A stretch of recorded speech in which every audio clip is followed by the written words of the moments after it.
J'ai le plaisir d'échanger à présent avec Madame Corinne Bouchou, ancienne sénatrice et vice-présidente d'Angers-Loire Métropole, chargée de la transition écologique et des déplacements. Alors bonjour Madame la vice-présidente, merci beaucoup de vous prêter au jeu des questions-réponses pour le Sustainable Cities Summit.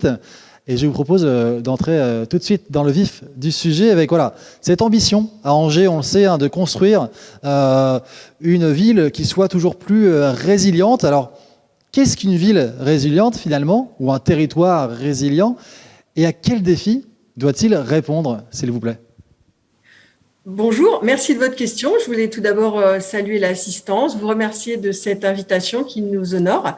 Je vais essayer de répondre à votre question qui est à la fois simple et compliquée. La résilience au changement climatique, pour faire simple, c'est la capacité d'un territoire, donc nous, Angers-Loire Métropole, d'anticiper, d'atténuer et de gérer toutes les perturbations qui vont être liées aux risques climatiques actuellement identifiés et futurs. En théorie, c'est très simple. Dans la réalité, c'est un petit peu plus compliqué. Donc, on a fait faire un certain nombre d'études et on a essayé de voir, en fait, en quoi nous sommes impactés. Par exemple, la température. Est-ce qu'on est ou pas? Comment sommes-nous concernés par l'augmentation de la température? Eh bien, on attend jusqu'à plus 4 degrés d'ici 2100. Si les tendances se confirment, gros problème. Deuxième sujet, par exemple, ce sont les nombres de jours où il fait trop chaud ou très chaud.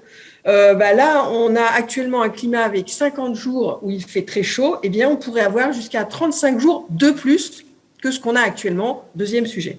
Troisième sujet, ça compte aussi, c'est l'hiver. Alors, il y a la douceur angevine, comme vous le savez, mais quand même, on a l'impression qu'il y a un petit peu moins de nombre de jours de gel qu'avant. En réalité, on a 35 jours par an où il y a du gel et on anticipe une baisse du nombre de jours où il y aura du froid. Donc, ce sont ces trois éléments sur lesquels nous avons travaillé et nous avons fait des observations.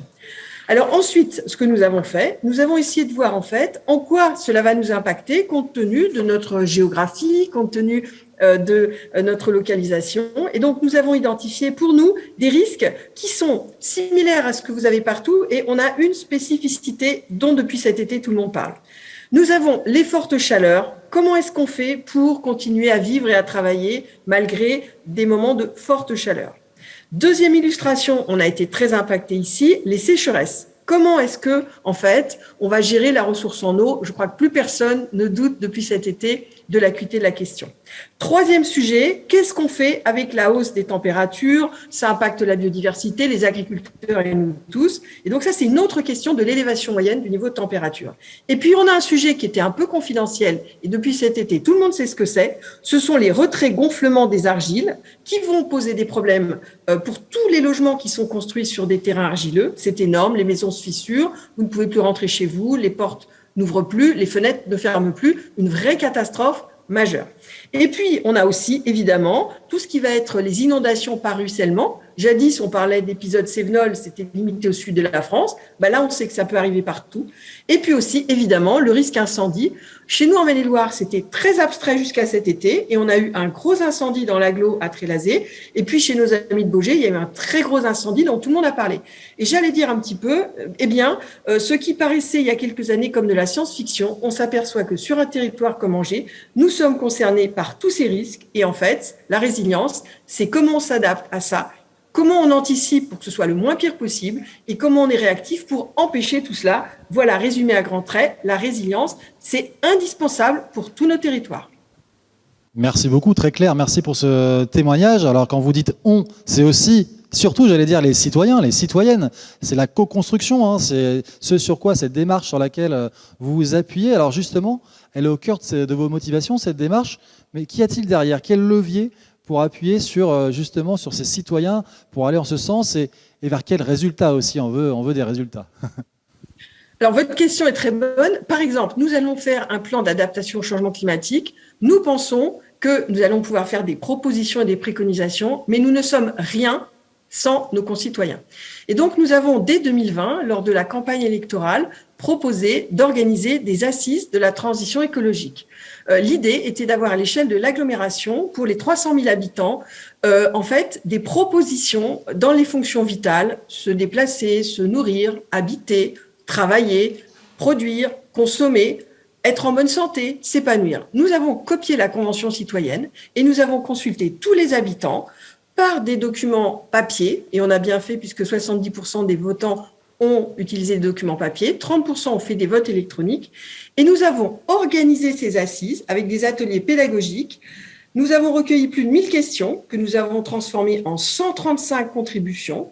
Nos concitoyens ont voté, des milliers de votants. Nous avons pu faire une cartographie de la participation et nous avons accepté de mettre en place des propositions que nous n'avions peut-être pas, nous, dans nos programmes, mais qu'ont choisi nos concitoyens. Et donc, nous allons avoir en tout 62 propositions qui vont peut-être des plus singulières et puis peut-être des plus anecdotiques. Par exemple, 50 € pour l'achat d'un vélo normal, c'était une des idées, jusqu'à des propositions plus ambitieuses, faire des véloroutes qui vont irriguer toute l'agglomération.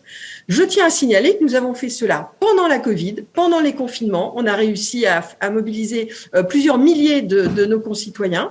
On a organisé un vote.